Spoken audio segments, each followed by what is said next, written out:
Hi everyone, welcome to my channel, The Patterned Paper Place. I'm Lubna and I'm a maker with close to my heart. I'm going to show you a double 12 by 12 layout I made with the beautiful Memory Lane collection. This special collection is available until August 31st or until supplies last. You can get the Memory Lane papers in different bundles which include different things. I'm using the Memory Lane product bundle, which includes a coordinating sticker sheet, which you can see here, and a stamp set which will pop up later on, along with these gorgeous papers. Close to my heart papers are double-sided. You can see that each pattern paper in the collection has a different pattern on its reverse side. I love the soft feel of these papers and how some even have a watercolor look to them.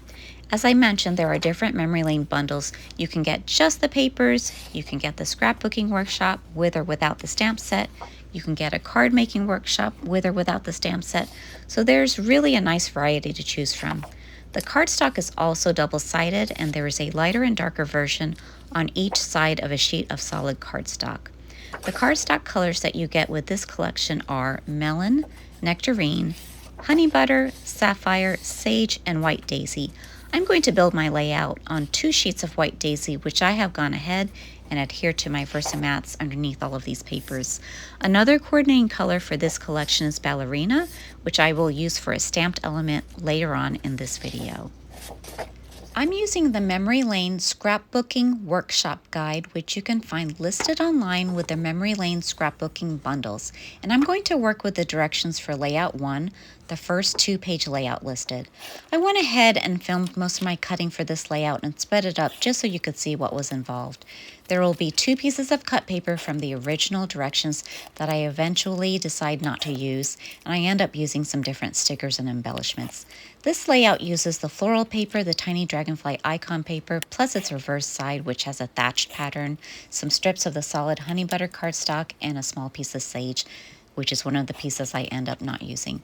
The directions include some inking with sage, and I decided not to do any inking either. I sometimes make a workshop exactly as the directions say, but I really do like to work with pictures in mind, so I often change things just to coordinate better with my pictures. The pictures I'm scrapbooking are from a cute cafe that my daughter and I visited. The walls were a beautiful gray blue, the china had a beautiful blue pattern, plus my daughter was wearing some blue, so I thought sapphire would make a really good addition. Here are the papers all laid out but not yet adhered to my base pages. I want to switch out the sage paper for sapphire, and I want to bring in a yellow sticker instead of the honey butter strip. Also, since I had a bunch of vertical photos I wanted to use, I printed 2 3x4 photos right next to each other on a 4x6 photo paper, giving them each white borders. I added sapphire photo mats to help bring in more blue and to help these pictures stand out a bit from the busy pattern underneath. I printed out my journaling on white daisy cardstock and ended up cutting the sapphire mat shorter just to frame it. This is the Memory Lane stamp set. I stamped the word love from it in ballerina ink and fussy cut it out. I stamped the teapot and teacup from the Cozy Up scrapbooking stamp set in sapphire. Anytime I see a stamp set with teapots, teacups, or books, I get it because I know I'll use it. This floral image is also from the Memory Lane stamp set. I ended up stamping it 3 times and fussy cut them all out.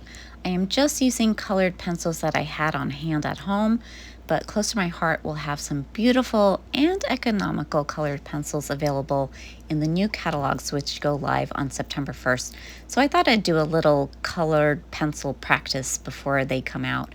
Since ballerina is one of the coordinating colors, I decided to use pink along with the yellows and oranges to color the flowers.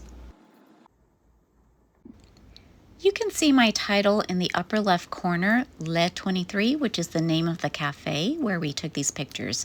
I used my Cricut to cut it out from white daisy cardstock, and I used a free font from dafont.com called Magnolia Sky, since it coordinates really well with the fonts from the Memory Lane collection. I saw this font being recommended for a different project on a video by another CTMH maker, Jema Malme, so thank you, Jema. I'm adhering the paper down, basically using the directions from the workshop for this part. The dragonfly icon paper leaves a 3/4 of an inch white border all around on the left layout, and then the other papers fill in, with the large floral piece and skinny honey butter strip being placed vertically from the top edge to the bottom edge. On the right layout, the floral paper leaves a 3/4 of an inch white border on the bottom and on the top. The skinny strip of dragonfly paper goes above the floral paper. The thatched paper goes above that, followed by the strip of honey butter.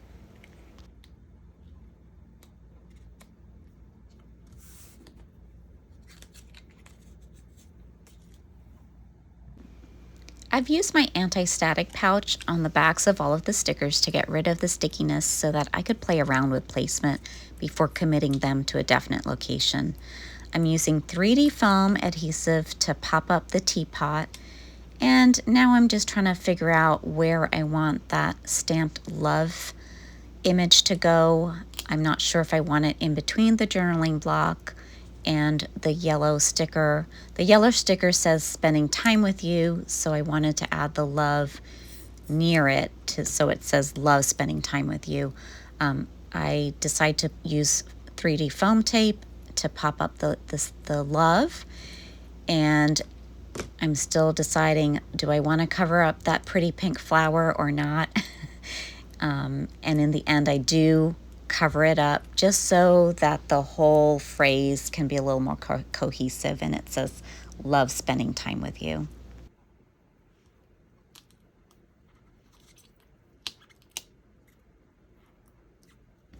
I finish out the right side of my layout by placing my 3x3 photo in the upper right above my teapot stamped image. The original directions used 2 banner stickers in the upper left corner, but I decided to use 3, so I placed the triangular blue banner sticker somewhat in the middle, making sure that my title will fit along with that placement. I put 2 smaller banner shapes on either side of the triangle to balance it out. I don't know about you, but sometimes I end up holding on to supplies for too long instead of actually using them, so I am trying to be better about this. The directions called for placing small circle stickers in between the banners, but I went into my stash and found my old coral sequins, which aren't available anymore, unfortunately, but I decided to use those instead since the colors work so well with these papers. I used sequins on the stem and the stamped teacup as well to cover up the leaves that are there, since it's not really a fall layout, and just to have the sequins spread out a little bit throughout the layout. Now I'm just playing around with my final embellishment placement, trying to decide where to put my other 2 floral stamped images and some rectangular stickers. For the floral piece that I place on the upper middle left, I actually made a mistake in my coloring. So to hide it, I stamped another image of it, cut out the pink flower, and popped it right up on top of my mistake. But I ended up liking how it adds a second layer of dimension.